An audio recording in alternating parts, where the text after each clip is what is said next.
Teka-teki pembunuhan Juwita, muncul dugaan Jumran oknum TNI bukan pelaku tunggal, ada dua bukti baru. Kuasa hukum jurnalis Juwita, 23, Muhammad Pasri, menduga anggota TNI Al Balikpapan, Jumran alias J, 23, bukan pelaku tunggal dalam aksi pembunuhan. Pasri menduga ada pelaku lain di balik kasus pembunuhan Juwita. Dugaan itu muncul setelah keluarga Juwita menjalani pemeriksaan di Denpom Al Banjarmasin. Pasri mengatakan hingga saat ini sudah ada dua alat bukti baru berupa satu unit sepeda motor dan satu unit mobil. Karena itu, ia mendesak tim penyidik untuk mengembangkan proses penyidikan. Kita minta untuk dikembangkan proses penyidikan, karena kami menduga aksi pembunuhan ini tidak hanya dilakukan oleh pelaku tunggal, beber Pasri, dikutip dari Banjarmasin Post, Co. ID, Kamis, 3 April 2025. Pasri menduga ada keterlibatan pihak lain dalam kasus pembunuhan Juwita.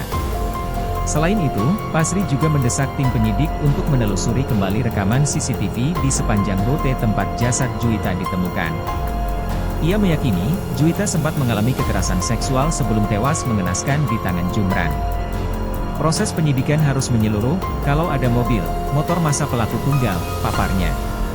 Artinya bahwa proses penyidikan harus dilakukan secara menyeluruh termasuk dengan pemeriksaan DNA karena diduga terjadi tindak kekerasan seksual di sana. Sebelumnya, Pasri juga mengungkap dugaan bahwa Juwita sudah 2 kali diruda paksa Jumran. Berdasarkan alat bukti, kami sampaikan bahwa korban mengalami kekerasan seksual, ini adalah pemerkosaan, kata Pasri, Rabu, 2 April 2025. Disebutkan bahwa peristiwa ruda paksa pertama terjadi pada rentang waktu 25 hingga 30 Desember 2024. Lalu peristiwa ruda paksa kedua berlangsung pada 22 Maret 2025, tepat saat jasad korban ditemukan. Juwita dan Jumran pertama kali berkenalan melalui media sosial pada September 2024 lalu. Keduanya lantas bertukar nomor telepon dan menjalin komunikasi. Hingga pada rentang waktu 25 hingga 30 Desember 2024, J menyuruh korban untuk memesan kamar hotel di Banjarbaru. Diduga, J meminta korban memesan kamar karena kelelahan setelah kegiatan. Setelah itu, pelaku menyuruh korban menunggu. Setelah datang pada hari itu, pelaku membawa korban masuk ke dalam kamar dan mendorong ke tempat tidur. Pelaku sempat memiting korban sebelum meruda paksa di dalam kamar tersebut, beber Pasri.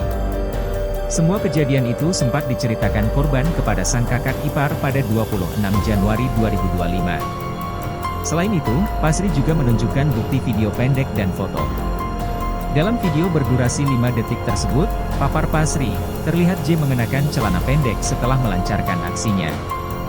Bukti di dalam video yang berdurasi sekitar 5 detik itu, korban merekam pelaku sedang mengenakan celana dan baju setelah melakukan aksinya. Saat itu korban ketakutan sehingga rekaman video itu bergetar, jelas Pasri.